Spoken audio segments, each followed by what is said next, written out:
is yielded from these different groups that were specifically consulted. Well, cost was factored into that previous one, but this is going to be important because there aren't matching dollars on the table at this point from the other levels of government to the rest of our information. So pretty much cost is going to matter. So this is also from the same report. I wanted to show you how these different 15 options stack up. So this is the option that's notionally about $500 million, and this is the option that's notionally about 2.5. The least expensive option is Ottawa River Parkway at grade. The most expensive option here is Richmond Byron via Churchill and Woodruff as the route, fully underground. That's what the UG means. It's our primarily underground route. Which, actually, that stands to reason. Right? Putting a train along the ground is going to be a lot cheaper than putting a train in the air or underground. So what are the 4 specific routes that were selected in order of preference?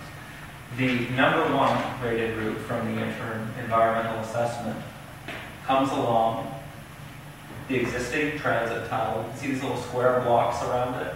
So that means the existing transitway infrastructure. And these sections here would indicate this plan would see it going underground. That dot is roughly around Westboro Station, not the transit station, but the condo with the bridgehead in it. So something roughly around there. Somewhere along Byron Linear Park, west of the condo, it pops up above ground, runs along, there's a station at Cleary, runs along a little more, goes underground, comes back up, underground, back up. So as I say, it's a combination of above ground and below ground, and continues along through the remaining stations until it gets to baseline. So that's the number 1. Number 2, Ottawa River Parkway.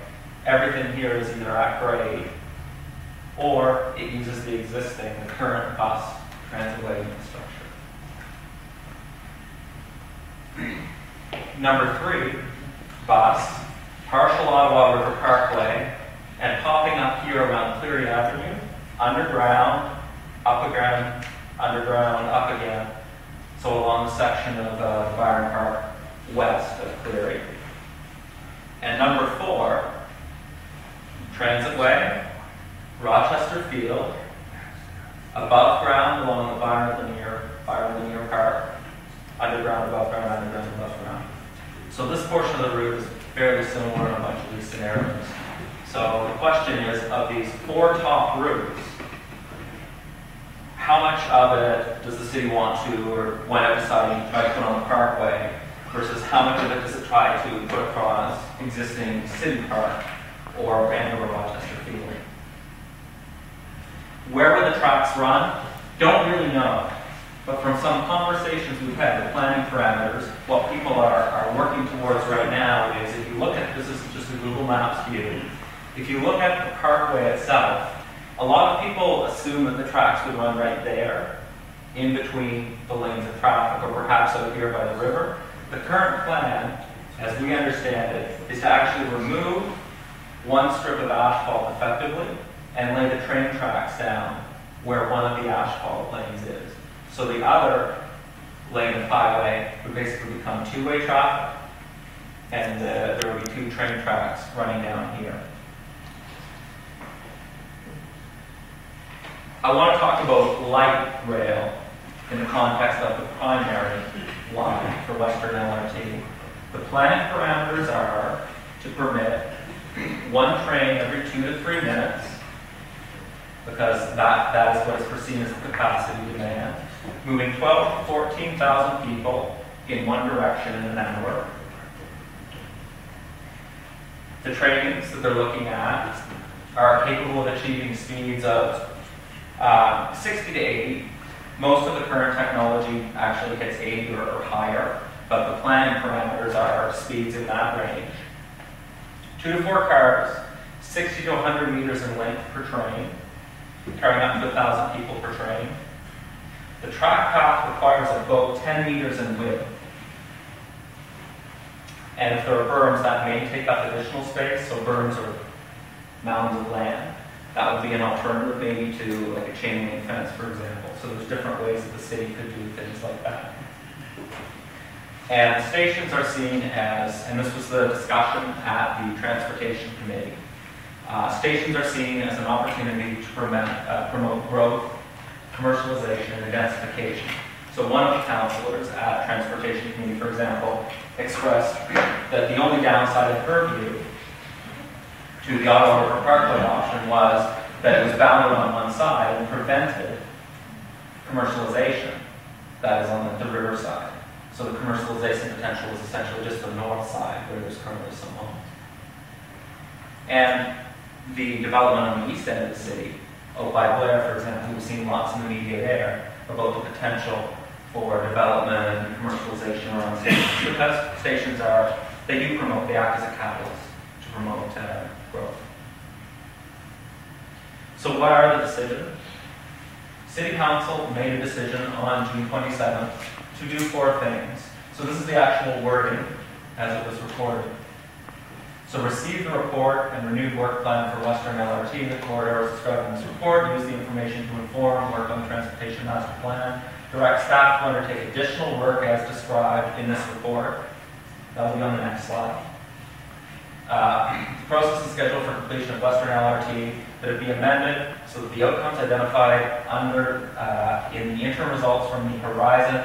There's a bunch of plans here. So number 3 is really about aligning with some other plans. Those other plans are about trying to seek a better alignment between the National Capital Commission and the city. So some of these documents here are actually NCC plans. So there was a concern that the NCC would not permit use on its lands. So this was actually added as an amendment during the debate that the city would pursue greater alignment with and try to share a vision with the NCC in terms of how these could be used. And the final report would be brought forward. So this was an interim. The final report would be brought forward by staff around in 2013. What is the additional work that was described in the report that staff were directed to undertake? We'll figure out a lot of the details on what those 4 options might look like. So really scope out what the 4 options were. It's fairly high level at this point, so answer some specific questions. It was stated a few times that no decision is being made on the light rail transit line on Carlin. So this is absolutely correct. There was not a decision to officially eliminate Carlin as a light rail transit line. The 4 options that you saw, none of them included putting the primary line on Carlin. See the difference there? There's a supplementary line potentially on Carlin. So the city's looking at building a second line to serve more of a local community along Carlin. But at this point, all of the preferred options are about putting the primary line, which is more about a little bit bigger, faster, more broadly spaced stations to serve the broader regional needs, putting that through our area. So the city actually never needs to make a formal decision saying, we reject Carlin. But they don't have to necessarily conduct intensive studies on it. My understanding from some communications that we've had is that the city actually is doing quite a bit of work now to look at Carlin as an option, to understand, because there were a number of councillors on the 27th who said, why not Carlin? We really need to understand Carlin. We're going to go do some more work on Carlin, right? So some of the city staff are actually looking in more detail at Carlin. So we're looking forward to seeing what comes out of all of that work. So there was no decision being made on Carlin, but all of the options that the city has decided to pursue as the top 4 do not involve putting the main train in the primary line on Carlin. The work that they're doing advances putting it on one of the northern routes. But either way, if the primary line on Carlin and the supplementary is on the other one, either way it is a train track, isn't it? Yeah, either of those involves a train track somewhere through the city. But the earlier slide that I showed, that where the main train was running the old primary along Carlin, the city's report actually showed that dotted, that supplementary blue along the north, which would be buses. So there is a scenario in which, I suppose it's possible, everything is still being looked at. Perhaps it is possible where there's a local supplementary rail line in this area, but the plan, as we had seen in the city's report, was more local bus service. serving this Supplementary community. could be bus, it is bus. Yes, in fact it was in this planning document. Okay. The staff also were directed to fully cost the option of the tunnel via cut and cover or any other method for the whole Byron-Richmond corridor.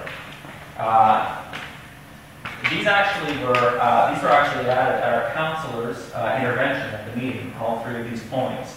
So to fully cost the option of the tunnel, so having the train fully underground. 2, to study for and to cost adding another station between Dominion, Golden, Byron, and Cleary. So Broadview, that's probably too close, Fraser, Windermere, not sure, somewhere in there. So adding in another station. So adding in another station would do a few things. What would it do? Well, it would actually, if you will, it would slow the train because it would have to stop more frequently. So it would slightly increase the transit time. It would add more stops, which does things to noise and vibration. It would also, stations usually spur development. So if there are people who are concerned about this being a catalyst for development, adding another station might actually, well, typically the experience is, in other cities, it typically promotes development. And the third intervention was to organize a community forum with the councillor's office for the affected area. Councillor Hobbs isn't necessarily at these sessions, so what I've done here is I've actually copied directly from the interim environmental report the councillor's comments, because a number of councillors, but not all, articulated their position on this report. And Councillor Hobbs spells out in quite good detail exactly what her view is. So you can scan that, but probably far more informative is to actually have the councillor articulate it herself, because perhaps things have shifted, maybe there are nuances, not sure. But these are Councillor Hobbs' words directly. I don't want to misrepresent. I've actually put in italics the point where our group, so this is editorializing caution, the part where our group probably would diverge with Councillor Hobbs, and that is that Carling Avenue, that's an important route, as a supplementary line, whereas it's clear that a northern primary is critical for the regional needs. So this is where we see Western Light Rail Transit differently. And what are the near-term milestones that I said I would mention? The selection of the winning bidder for the downtown section. So what this effectively does is this will select the technology for the entire light rail system. So once we know what the technology is, that's where we can start digging in a little bit deeper as a group and trying to understand, okay, well, if it's this type of a train and this type of a track, what are the speeds, what are the masses, what are the vibrational issues, what are the noise issues, these sorts of things. So we're looking forward to that. We're looking forward to seeing the final report in mid-2013, staff were directed, which will include one recommended route. So the idea is to narrow the field effectively and say, here is the staff recommendation. It will first go to the Transportation Committee and then to full council as the interim report did. And then there's an update to the Transportation Master Plan coming up for next year as well, which is again the broad blueprint for the way that transit and light rail transit specifically will develop in the city of Ottawa for the next 17 years. So that's the presentation. Those are the facts as we understand them as best we can report at this point. This is our website. We would encourage you, if you want more information, to actually go into the source documents because they're not that hard to read. And you can find them in our website under the section that says learn more. You can also find things there like get involved. And if you're interested in learning more, participating in any of the activities that we're doing, I'd encourage you to send us an email. You'll see that on our website as well. What So, activities are